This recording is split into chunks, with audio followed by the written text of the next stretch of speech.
Bonjour à Monsieur Michael Auchan. Le Festival Croisement se tient chaque année dans plusieurs grandes villes chinoises, proposant de très nombreuses activités et rencontres avec le public chinois qui mettent en valeur la grande richesse de la culture française. Suite à l'épidémie de coronavirus, le mois de la francophonie a été annulé. Va-t-il en être de même pour le Festival Croisement? Pour le mois de la francophonie, nous n'avions pas le choix d'annuler l'événement puisque tous les rassemblements ont été interdits à Pékin et en Chine, donc on ne pouvait pas organiser d'événements. Pour Croisement, on a encore bon espoir de pouvoir organiser le festival, même s'il est et s'il sera nécessairement décalé dans le temps. Donc on essaye de reprogrammer un certain nombre d'événements avec nos partenaires chinois et avec nos partenaires français, avec les artistes, avec les acteurs culturels, pour faire en sorte que, malgré tout, se tienne le Festival Croisement, même s'il est sur un format plus réduit et probablement plus estival que printanier. D'habitude, Croisement se termine en juillet et cette année, on le fera terminer probablement en septembre, à une date qui est encore indéterminé. Donc, on n'annule pas Croisement, on ne suspend pas Croisement, mais on le décale dans le temps. J'espère qu'on pourra avoir un beau festival, j'en suis sûr, même si c'est une année évidemment très particulière. Avez-vous l'intention d'organiser d'autres activités culturelles en remplacement? Alors donc le festival n'est pas suspendu, je pense qu'on va le maintenir.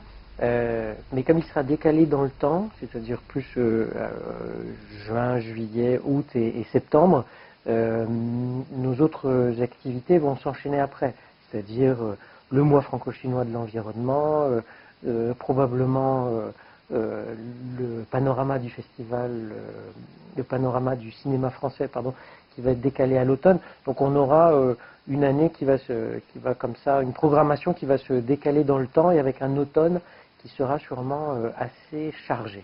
Voilà. Donc on n'imagine pas d'organiser d'autres activités culturelles puisque simplement déjà on aura à gérer une masse importante d'activités culturelles à l'automne avec donc la fin de Croisement, le mois franco-chinois de l'environnement, le panorama du cinéma français, le prix Foulet. On aura beaucoup de choses à faire.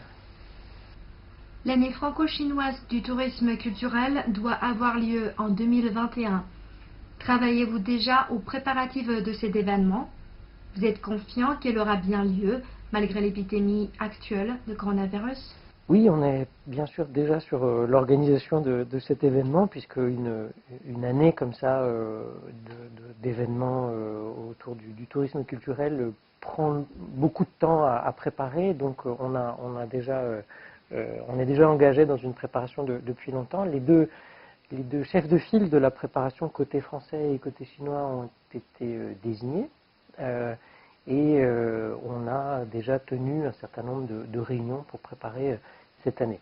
Est-ce qu'elle sera totalement maintenue, ou en tout cas dans le format qu'on imaginait? Je ne sais pas, mais on se met en ordre de marche pour que cette année se tienne, bien sûr, avec des événements qui sont déjà programmés, surtout en France, mais aussi en Chine. Donc voilà, j'ai confiance et j'ai bon espoir. Quel message aimeriez-vous adresser à tous ceux qui sont touchés par cette épidémie? Et dans ce contexte très particulier, quels sont vos souhaits pour les relations culturelles sino-françaises? Moi, je voudrais exprimer un message de solidarité au peuple chinois un peu sur le mode de la lettre de soutien qui a été signée par plus de 350 personnalités culturelles françaises au plus fort de l'épidémie en Chine.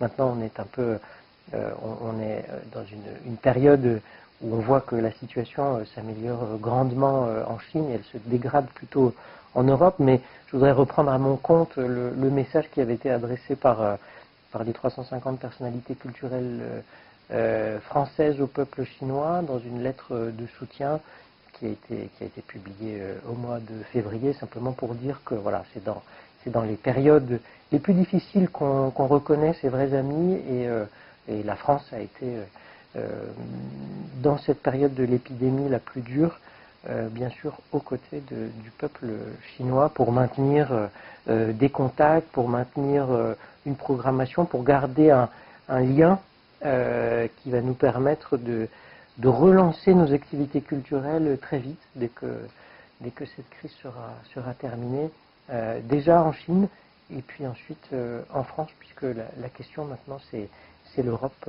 et la France. Donc j'espère qu'on aura la possibilité de reprogrammer nos activités culturelles très vite, dès le mois de mai ou juin, je suppose.